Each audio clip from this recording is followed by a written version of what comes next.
It is good to be with you. We are live right now on the Pure West Radio Facebook page and in all the usual places. Good to be with you. It's Gordon and I for now. Fraser hopefully with us before 9 o'clock. He's been at Edgbaston today, and we'll talk all about the weekend's cricket and today's cricket at Edgbaston as well with Fraser and Gordon when he joins us shortly.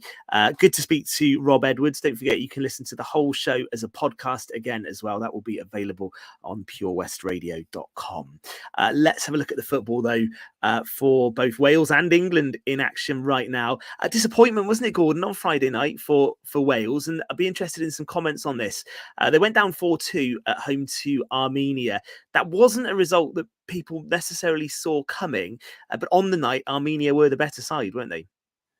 Yeah, Wales can have no complaints. Rob Page, they got off to a decent start actually, Ben, went 1-0 up, but Armenia were definitely the better side after that. They clawed their way to 2-1, and we were hoping that Wales could get back, but when it went to 3-1, Wales did get one back, 3-2, 4-2. They just were just not at the races. I don't know what was wrong with the team. Was the balance wrong? I'm not sure, but they would have anticipated winning that, and at the very least getting a draw. Now they got a difficult game tonight. They're out in Turkey. Turkey just had a goal disallowed. VAR decision offside.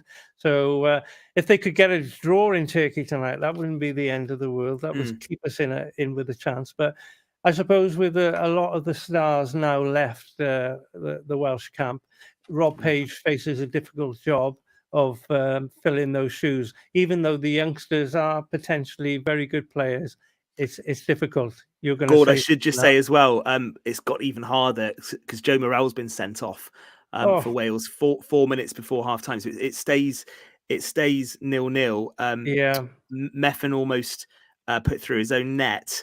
But actually, it's a bit of confusion about why he's been sent off as well, because Wales actually had an attacking corner that was defended, and from nowhere, Joe Morell's been sent off. So we'll get some details on Kiefer Moore got sent off in the last game as well. So that's 2 sending offs in 2 games. That's not great. But there we are. We've just got to crack on with what we got now. Yeah, and the interesting thing tonight, and if people want to give their thoughts on that game against Armenia, he played Aaron Ramsey as one of a midfield two. He's pushed him on a little bit tonight, although that will now change because Morell's been sent off. But you feel Ramsey does need runners around him nowadays, doesn't he? Because he has got older, he's had injuries and doesn't quite have that pace anymore. Yeah, 100%, Ben. I mean, he's been a class act for the last 10 seasons or more, but he is at that stage in his career. But he's got a vast amount of experience, as we know. He needs to be on the pitch guiding the youngsters, but they need to protect him as well and do a bit of running for him. But now the job is that much harder, as you said, down to 10 men out in Turkey. They got a difficult second half ahead of them now, definitely. Yeah, I think going into this game, they would have definitely taken a point, and before the Armenia result happened, they would definitely have taken a point as well. So it's going to be difficult. I'll be interested what you think, though, Gord, about just overall the job Page is doing, because obviously he took Wales to the World Cup. He was very loyal, wasn't he, to some of the experienced players that got Wales there, and he actually went on record to say that. His record, though, now it is starting to be scrutinised a bit, because I think it's one win. I think it's 1 win in 11. Yeah, I know it is difficult. Wales are ranked a lot higher than Armenia, and Armenia outplayed them, to be honest with you. There's no question about that.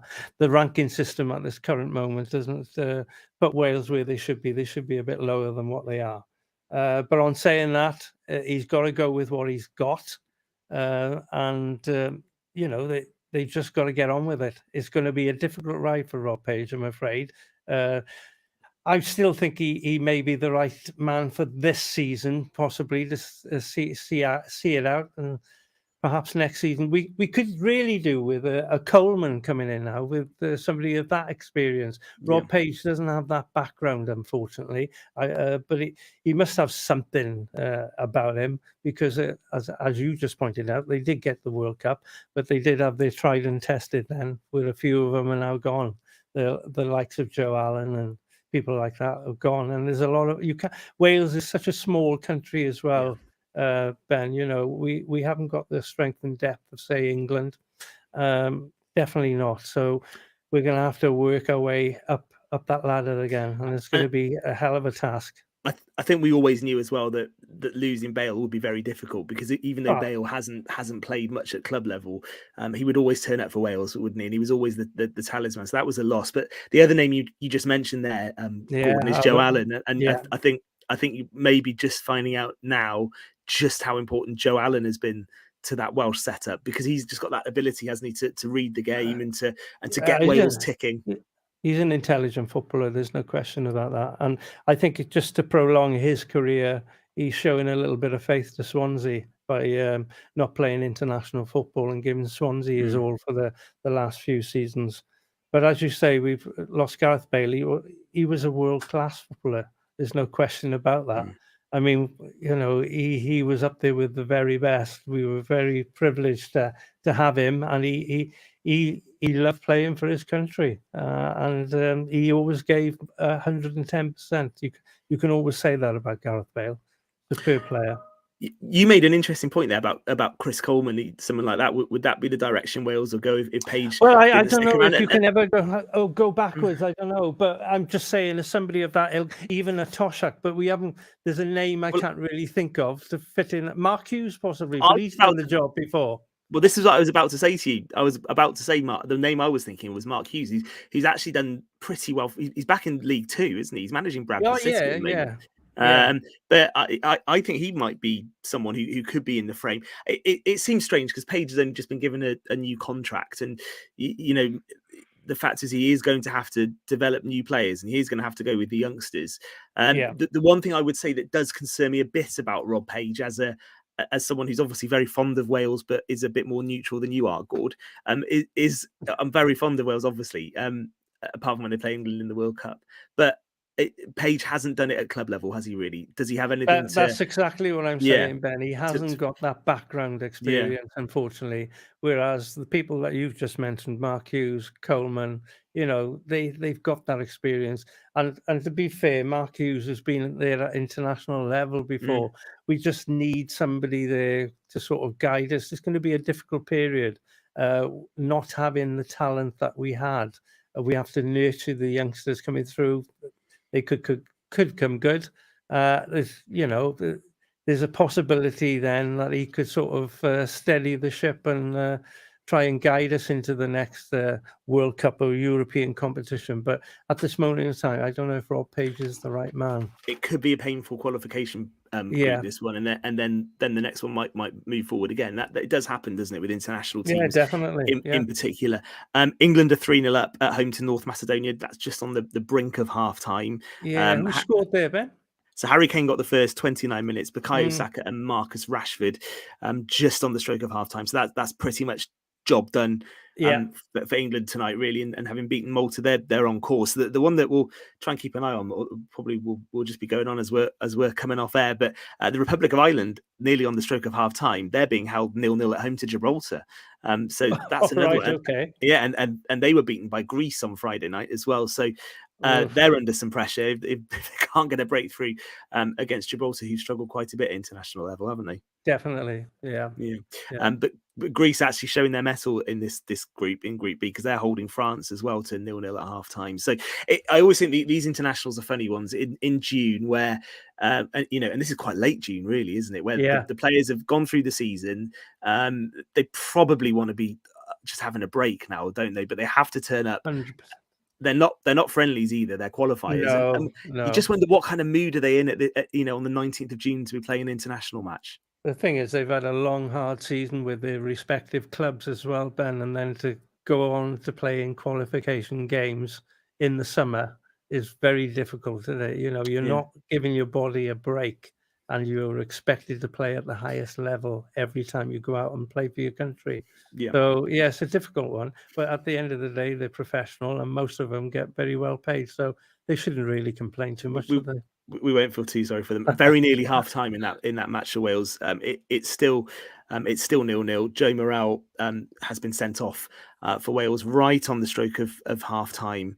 Though reports that it was just a bad challenge from Morel, which led to that red card. So it's going to be a big team talk for Paige and some reorganisation for Wales to come. Let's just turn our attention to Tenby, where I think you were this weekend. Were you Tenby or Milford? Where were you? Tenby. Yeah. Okay. Yeah. Well, tell us in a sec why you were there this weekend. I just want to focus on what's coming up though at the end of this month, and it's on the screen now. And if there's anyone watching who's going to be doing the long course weekend, we would love to hear from you. It happens on the 30th of June through to the 2nd of July across the weekend. And the difference between long course weekend and Ironman. And I actually think this is in a way this could be harder because you wake up really stiff and aching. You do the 2.5 mile swim, I think, on the Friday. Then you do 112 on the bike on the Saturday. And then on the Sunday, you do the marathon. Now, I know Ironman is ridiculous because you do it one after another, but I know how I wake up having done a run. My legs are in bits. So that's tough, isn't it? Yeah, it is. And as you say, Ben, it's over 3 days. Yes, you have a little bit of time to recover, but it's not that much time really, is it? The following day to, swim, cycle and then run, whereas the Ironman is the complete thing in one day. I wouldn't contemplate doing either, to be honest with you, Ben. But, a lot of people do it and they enjoy it. And it's a great attraction for people to go out and watch some top athletes doing their stuff over those 3 days. And obviously the Ironman over that particular day. And Tenby is a great place to have it.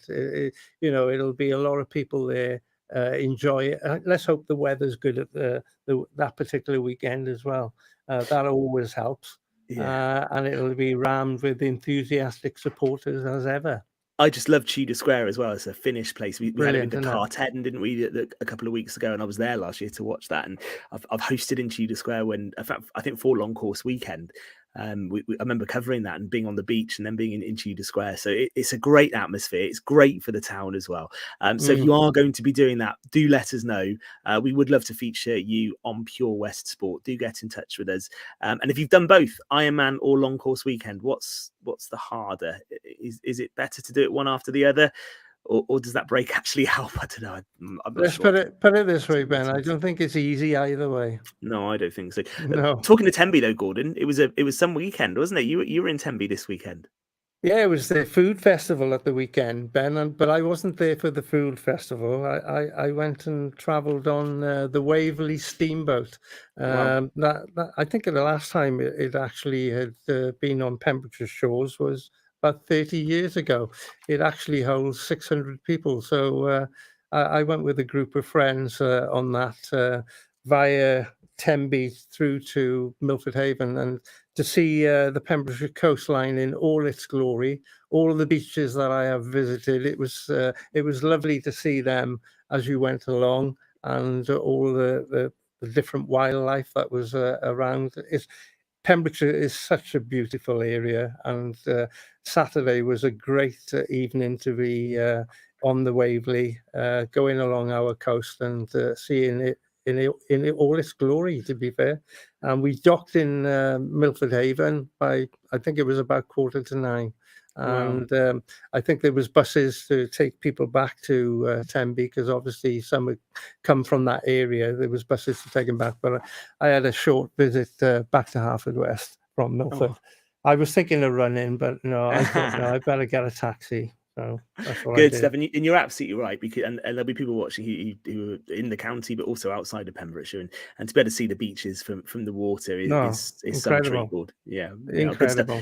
There are videos actually. I think KT was there for Pure West Radio, so there are videos on the Facebook page. So do have a look at those. We're going to take a moment. We're going to come back for the final part. Hopefully Fraser will be with us, because he's been at Edgbaston today. It's all set up for a brilliant finish, but should England have declared on day one?